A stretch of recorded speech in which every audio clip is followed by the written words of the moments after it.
Hi guys, this is Alea Jan and welcome back to my YouTube channel. So for today's video, ano nga ba ang ginawa ko sa unang araw ko sa bahay ni Amo? So pagdating ko is, it's already 4 in the afternoon or 4:30. So kung hindi ako nagkakamali, and ang unang ginawa ko, kasama ko yung amo kong babae, dalawa kaming, kasi kinuha niya ako dun sa agency, sinundo niya ako. So dalawa kaming pumunta sa bahay nila, and pagdating ko nga, una kong ginawa is may, yung buhangin kasi is nasa bag ko na bit kong maliit. Yun agad yung una kong binuhos doon malapit sa pinto doon. Konti lang kasi nga tiles eh. So pagkatapos is pumasok na ako, and then wala, inano ko lang, tinignan ko yung bahay, tapos biglang inabutan niya ako ng ng pamunas, wipes. Sabi niya sa akin, punasan mo yung mga dala mo. So ayun, marami yun.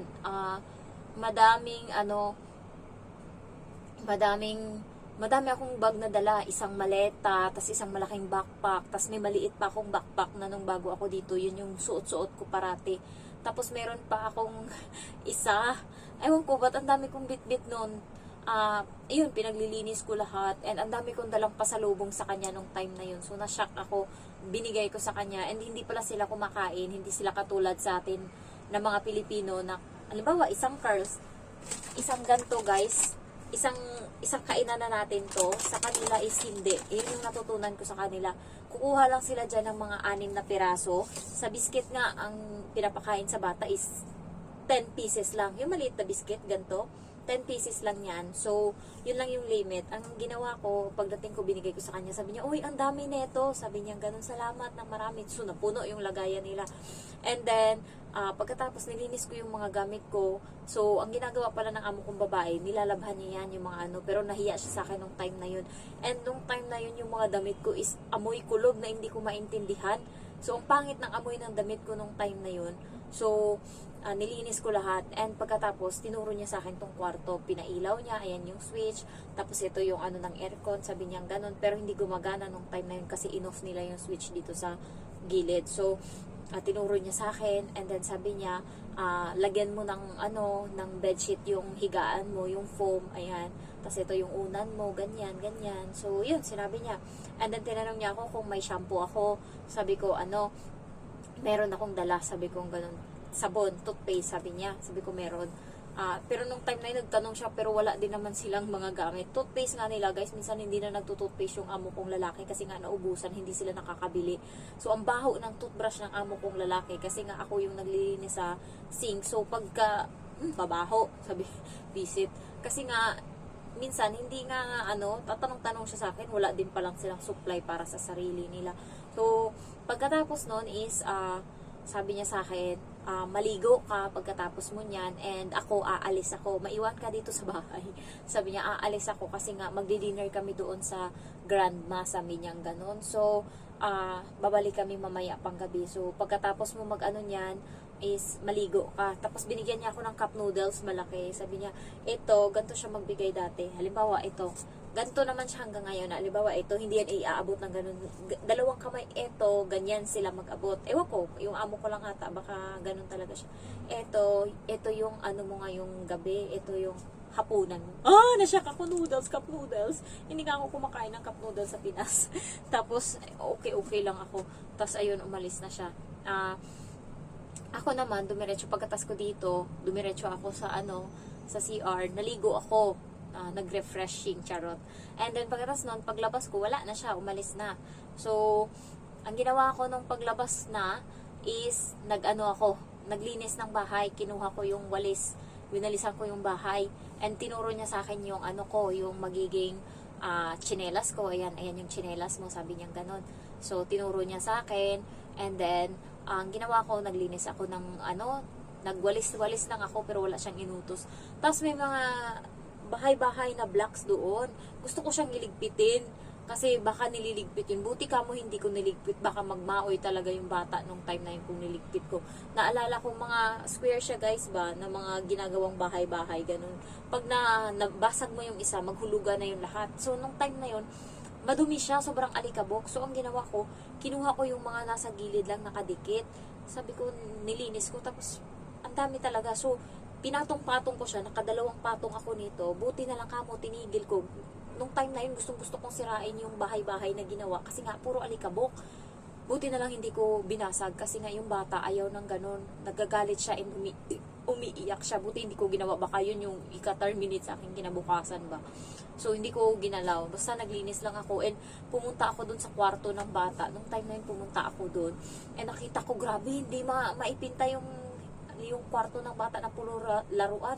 Ang kapal ng guys, alikabok, and ang mga laruan is nagsapaw-sapaw-sapaw na ganito kakapal. Hindi ko maintindihan. Alam nyo kung ilang sako na yung natapon ko? 2. Hindi alam niya ng amo ko. Kapag umaalis sila sa bakasyon, naka-4 na alis na sila, parati ako nagtatapon ng mga kalahating sako ngayong bakasyon nila. Sunod na bakasyon, kalahating sako uli. Pero ang dami pa rin natira. At least nabawasan. So, ngayon tinapon ko na. Pero nung bago ako dito, nagkalat talaga yung mga papel halo-halo na dun sa bata. So, ilalim ng kama niya, puno din ng mga laruan. Ay, ang gulo-gulo talaga nung time na yun. Tapos yung mga karton, ang dami ko ng karton na tinapon. Yung mga, alam mo yung mga karton ng laruan, di ba kapag tapos na tayo, pag binuksan na natin, kinuha natin yung laruan sa loob, itatapon.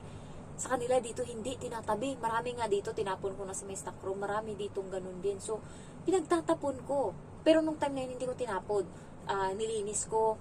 Mga siguro naka 1/8 ako or 1/4 ng linis. Tapos tumigil na ako kasi naantok na ako kasi umalis ako sa bahay nung time na yun.